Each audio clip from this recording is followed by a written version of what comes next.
Picture this. You're sitting at your kitchen table at 2 a.m., staring at a spreadsheet of your monthly expenses. You make a great salary, maybe $80, $90, or even $100,000 a year. On paper, you are successful. Your parents are proud. Your friends think you've made it. But as you look at the columns of numbers, a cold feeling washes over you. After the mortgage, the car payment, the insurance, and the student loans, you have almost nothing left. You are one unexpected flat tire away from panic. Spoiler alert, you aren't crazy, and you aren't alone. You've just fallen into the most perfectly designed middle-class trap of the modern era. We've normalized a lifestyle where we spend 40 years of our lives working jobs we might not even like, just to buy things we don't need, to impress people we don't particularly care about. We trade our peak energy and time for a shiny metal box in the driveway and a slightly larger kitchen with granite countertops. But the math behind this script is completely broken. My name is Nick, and I spend way too much time thinking about money, human psychology, and why millions of completely rational, intelligent professionals are quietly drowning in payments while pretending they're living the dream. If you've ever felt like your income goes up but your stress level stays exactly the same, hit that subscribe button and give this video a thumbs up. Today, we're going to look at the anatomy of the middle-class trap, why your safe lifestyle choices are mathematically bankrupting you, and how you can reclaim your financial sovereignty. Let's start with the math of responsible adulthood, which is actually a masterclass in wealth destruction. The moment you land that professional job, society hands you a playbook. Step 1. Buy a respectable starter home. Step 2. Lease or finance a reliable, impressive car. Step 3. Pay minimums on your student loans while allocating the rest of your income to building equity. But let's run the real numbers on a $500,000 house, which has somehow become the baseline for a normal family home. If you put down 10%, which takes the average earner years of painful saving to accumulate, you are left with a $450,000 mortgage. At current interest rates, that's about $2,800 a month just for principal and interest. But the bank doesn't tell you about the silent drains. Add in property taxes of $500 a month. Add homeowners insurance that has skyrocketed due to climate risks, another $300. Add private mortgage insurance because you couldn't afford 20% down, another $300. And budget at least $400 a month for the inevitable moment your HVAC system or water heater decides to die. Suddenly, your $500,000 dream home doesn't cost $2,800 a month. It costs $4,300 a month. That is nearly 50% of the take-home pay of a household earning $160,000 a year. Before you've bought a single bag of groceries, turned on the lights, or put gas in your car, half of your life's labor is already promised to a bank. And then we have the car. The average new car payment in America has crossed an insane $700 a month. If you drive a modern truck or SUV, that number is closer to $900 or $1,200. We roll negative equity from our last vehicle into the next one, creating a financial hamster wheel where we are paying for cars we don't even own anymore. You are spending $130,000 over 7 years to drive a vehicle that will be worth $15,000 at the end of it. That is not transportation, that is wealth evaporation. When you stack these payments together, you eliminate all of your financial margin.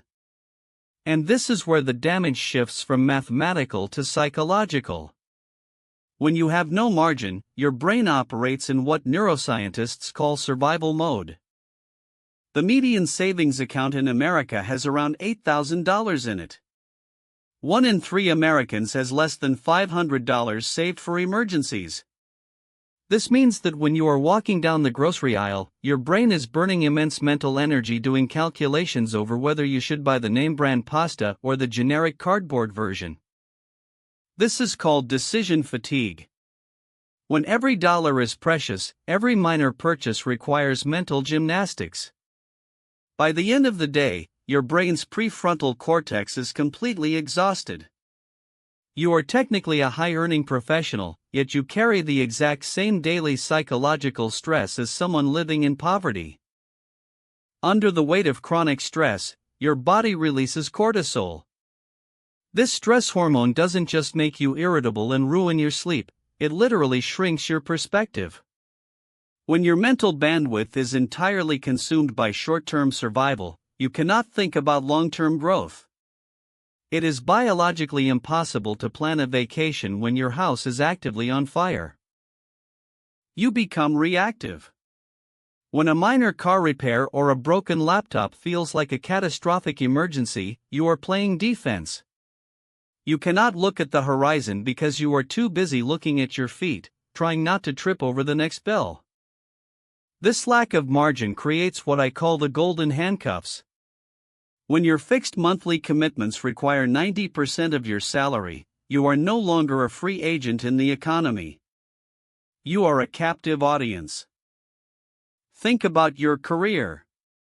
If your boss is toxic, your hours are grueling, or your company's culture is draining your soul, the rational move is to leave. But you can't. You have a $4,300 mortgage and an $800 car payment waiting for you on the first of the month. You are forced to say yes to things you don't want to do, nod at decisions you disagree with, and swallow your pride because the alternative is complete financial collapse. Your expensive lifestyle has traded away your power of negotiation. The irony is tragic. You work incredibly hard to earn a high salary so you can buy nice things that represent freedom and success. But the very act of buying those things locks you into a cage of your own design, where you must keep working that high-stress job just to support the symbols of your success. You don't own your house and your car, they own you. So, how do we break this cycle? It starts with hitting a number that sounds incredibly boring but is actually the ultimate financial cheat code: $20,000. $20,000 is not wealth. It's not going to make you rich overnight or buy you a yacht. But what it does do is create a massive psychological equilibrium. For most people, $20,000 represents 3 to 6 months of absolute baseline living expenses. The moment you have $20,000 sitting quietly in a liquid account, something magical happens in your brain. The cortisol drops. The decision fatigue evaporates. You stop asking, "How do I survive this week?" and start asking, "Where should I position myself for the next 10 years?" This is what I call walking away money. It is the quiet confidence that completely transforms how you carry yourself at work. You negotiate from a position of strength because you are not desperate. You can take measured risks, explore new opportunities, or invest in certifications that actually double your income. True wealth is measured in time and options, not in depreciation schedules and credit scores. Look, breaking away from the middle-class script is incredibly uncomfortable. Your friends might judge you for driving an older Honda, and your family might wonder why you aren't upgrading your life. But there is no trophy for looking wealthy while drowning in payments. Choose math over culture. Build your $20,000 foundation first, protect your cash flow fiercely, and give yourself the ultimate luxury, the freedom to say no. Trust me, your future self will thank you for it.